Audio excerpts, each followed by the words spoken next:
expired. Mr. Scott, 5 minutes. 3 minutes. Thank you, Mr. Chairman. Governor, always good to see you. We've had a lot of discussions about a lot of things. I want to talk with you briefly about rural broadband. And as you know, the digital divide is one of the things that we've got to bridge as we talk about the rural economy. How do we get industries to prosper there, whether they be large or small? And obviously, access to the digital infrastructure of the country is one of the most important things.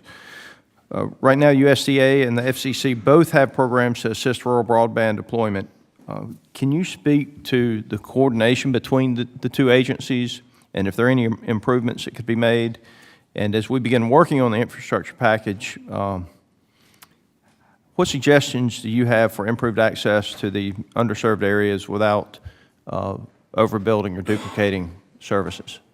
Thank you for the question, Congressman Scott. I think this, again, could be one of the most transformative things we do in the 21st century regarding ubiquitous broadband, to allow everyone from wherever they may live in the United States to participate in the modern data-driven economy.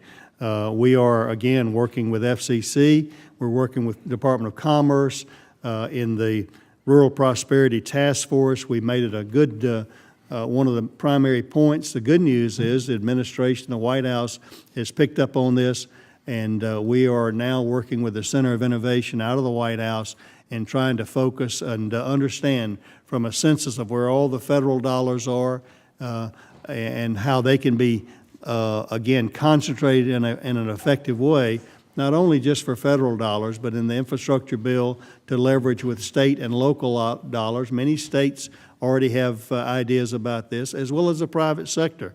We see, we were just, our Administrator of Rural Utility Services and Rural Development was just announced.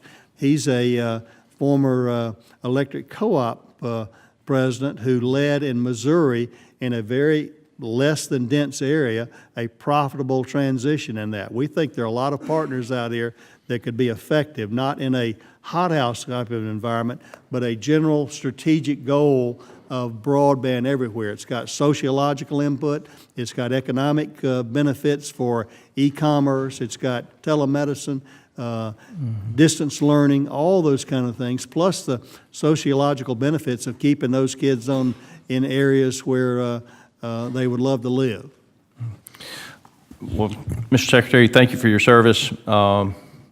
I hope that as you continue to serve, we'll remember the hard times we had with the federal agencies trying to run the state of Georgia, and hopefully get those barriers out of the way where we can remove the barriers and get the government closer to the people. So thank you for your service. He was a great governor, and he's going to be a great Secretary of Ag.